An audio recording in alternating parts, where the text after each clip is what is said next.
9জন arrest কৰা হ'ল আৰু চিনাক্তকৰণ কৰা হৈছে প্ৰায় প্ৰত্যেকজন।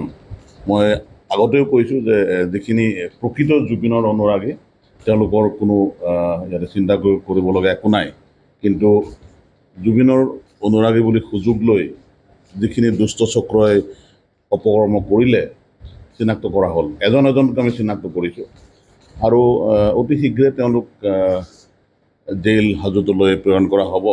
আৰু বহুতে পলাই আছে, গম পাইছোঁ। পলাই থাকক, পলাই কিমান দিন থাকিব, কিন্তু আমি সদায় এই বিষয়টো আমি গুৰুত্ব সহকাৰে ল'ম। বহুত কেছৰ পুৰণা কেছৰ আসামী, চুৰি কেছৰ আসামী, গৰু চুৰি কেছৰ আসামী, মটৰচাইকেল বাইক লিফটিং কেছত জড়িত সেনেকুৱা মানুহ বেছিখিনি আমি নজৰত পাইছোঁ।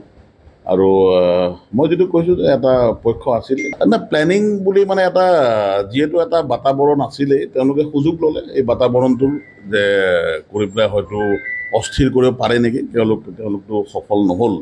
কিন্তু আমি যিটো দেখিছোঁ, কিন্তু তেওঁলোকৰ যিটো মানসিকতা সেইটো বৰ এইটো মানে মই এনেকুৱা এটা আচৰিত এটা দেখিছোঁ যে আমি গ্ৰুপ এটা পাইছোঁ। গ্ৰুপটো বনাইছিল বিশেষকৈ এই ঘটনাটোৰ কাৰণে।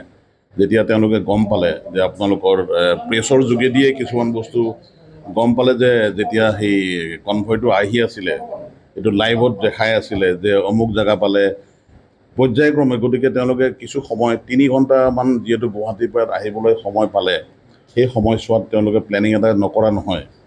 এনেকুৱা পাইছোঁ যে বেংগলোৰৰ পৰা বাটলুগুটি মাৰ বুলি কোৱা এটা মই নম্বৰ পাইছোঁ, যিটো নম্বৰ গ্ৰুপত আছিলে, গ্ৰুপৰ এডমিন হিচাপে আছিলে। আমি যেতিয়া লোকেশ্যন চালোঁ, তেওঁৰ লোকেশ্যন আছিলে বেংগলোৰত, আৰু তেওঁ এনেকুৱা কৰি আছে যে মই আছোঁ, এতিয়া ৰাইজে বাটলুগুটি মাৰিব লাগে, এইটো আইডেণ্টিফাই কৰা হৈছে। গতিকে এনেকুৱা এটা মানে ছ'চিয়েল মিডিয়াৰ যোগেদি এনেকুৱা এটা মানে তেওঁলোকে বাতাবৰণ ক্ৰিয়েট কৰিলে, এইটো সঁচাই বৰ এইটো চিন্তাৰ বিষয়। এইটো আমি ভৱিষ্যতলৈ আমি সজাগ হ'ব লাগিব।